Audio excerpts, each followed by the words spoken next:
Justice League issue 54 finds Starfire and Cyborg transported by Boom Tube into the middle of nowhere, confused since they were supposed to be taken to the Hall of Justice. They are soon confronted by the mutated Killer Croc as Victor's scans pick up the hall as Nightwing, Lex, Hawkgirl and Bobo arrive. Lex explains that the creations in front of them are Dr. Arkham's experiments, who must have escaped after his death. The heroes battle the grotesque creatures, who run off defeated, allowing the group to properly reunite with one another. Starfire, however, plans on blasting Lex in the face unless he explains what he's doing there with them. Lex says that he detected the Boom Tube and they came for the heroes to rescue them, and luckily they found them in time, so now they can all be one big family and now they can move on. Dick stops him, however, wanting him to answer Corey's question. Why is he with them, since the hero won't let the villain put them in more jeopardy? Lex tells Nightwing that he's making a mistake since he is needed if the heroes wish to ever make it to Perpetua's throne. Cyborg refuses to let him join, and Kendra reminds him that he trapped his last team in a cosmic god's throne, and because of it, they will never be on the same team. The heroes leave and Lex shouts only he can be the one to get them to Brimstone Bay safely and free the Legion of Doom, but Dick knows what he's doing by getting them away from the villain. Mindhunter meanwhile continues to battle Martian Manhunter, knowing John didn't tell the other heroes why he left, knowing the hero saw the truth in the horror Perpetua would bring and never told the heroes, and now the guilt has overcome him and overcome his better judgment. Mindhunter knows the Martian came to him wanting to see what he saw in the totality and if it made the same choices as him. Mindhunter reveals that as the Batman of his world, he took the DNA of Manhunter, giving himself all of the powers of Superman plus more, but they aren't his greatest weapons, their minds are. Mindhunter takes them into their minds, telling Manhunter he can feel the connection he still has with the League and he can still read their thoughts. Because of this connection is why Mindhunter has taken Jean, since he wants that connection to help the Darkest Knight know what the Trinity are up to. Manhunter refuses to give over the connection, so Mindhunter reminds him that he is still a Batman, so he will make him give it up. Kendra feels the connection from Manhunter's strain, telling the others that she can feel that Jean is in pain. Cyborg wonders why the hell the hero went off on his own, as Kendra remembers talking with John before in the prison, learning there is something that he must go and do, and that she is to go with Detective Chimp and Nightwing, and he promises that they will be together again. The team know that they will save him, but Nightwing knows that it will be difficult since they have come across a valley full of giant Starros. Victor knows his Boom Tubes will be too risky to circumvent this since they messed up once and they don't want to mess up now. The team walk through the valley and Cyborg fills the others in on his adventures with the Justice League Odyssey and how he and Starfire wound up in this world. He asks how they ended up there, but Bobo doesn't want to talk about it, but Vic knows they need to talk to one another after all they've been through. Bobo tells him to focus on not waking up the Starros, so Victor leaves the chimp alone, knowing Starfire knows about talking about their wild lives, fist bumping his teammate. Dick asks how he can be so positive during all of this, and Victor says that sometimes you've just gotta laugh. Starfire soon catches up with Dick, who notes that her and Vic were close. Starfire says that they were the only two who ever lived in the Titans Tower together full time, while the other Titans all had families to go home to, and their experience in the Ghost Sector was unique, changing them even more. Starfire notes Dick has a new bullet scar on his face, leading to him revealing KGB shot him in the head. Starfire wishes to find the villain, but Dick reassures her he's okay, but parts of his memory feel shattered, which is why he volunteered for this mission, since if he becomes the Nightwing everyone else remembers, he might remember as well. Starfire talks about how their lives have changed so much, and she hoped to come back and find a family on Earth. Dick watches Starfire suddenly change into her old appearance, reverting back to her flaming mohawk in a second. He says his eyes must be playing tricks on him as he begins hearing a voice. A voice yells at him to wake up as Dick awakens in the Batcave, woken by Alfred and Barbara, learning that the bullet that the KGB shot at him just barely missed. Dick hugs Alfred as his costume changes to his red variant as he wonders if this is all a dream. Suddenly he is put in his bat suit and then his original Nightwing costume, wondering if this was just a nightmare. He knows Bruce taught him how to separate dreams and reality, and this world definitely isn't real. This is the dream. Alfred and Barbara continue to change along with him, telling him his dream is over and he will be safe with them there. Dick is changed into Robin as Batman tells him that he's been through enough and it's time to come home. The other heroes also experience dreams, all brought on by the Starro Starros that are waking up. The dreams want the heroes to come with them and stay when suddenly Dick is rescued by Lex,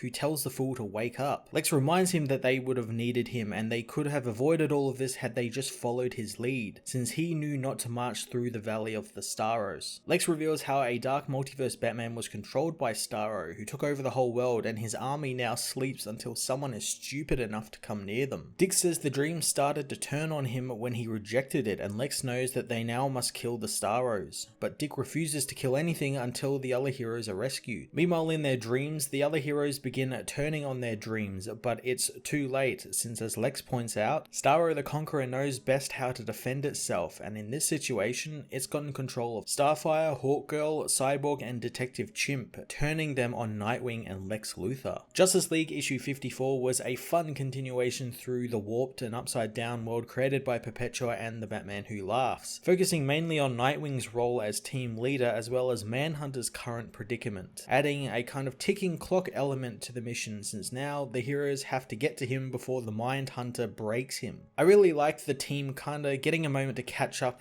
with each other, since of course Starfire and Cyborg have been off-world for a very long time in the Justice League Odyssey book, so they have a lot to tell Dick and a lot for Dick to tell them, so that sort of bonding moment was really great. Dick dealing with the fallout of getting his mind back after being shot by KG Beast was great, but I like that it's not completely back, and because his mind is still kind of shattered, it leads to Starro kind of getting a little bit confused when she feeds him into a dream where it doesn't know which dream to show him, which is why we got really cool little references to, you know, Dick's time as Batman, his time as Robin, his old Nightwing costume, his New 52 costume, really cool little details like that. I'm looking forward to Lex and Dick teaming up to fight their friends, as well as Manhunter's continued battle with a dark universe Batman version of himself, which is very cool, and I hope we get a little bit more page time with that story. I'm going to give this issue a 9 out of 10.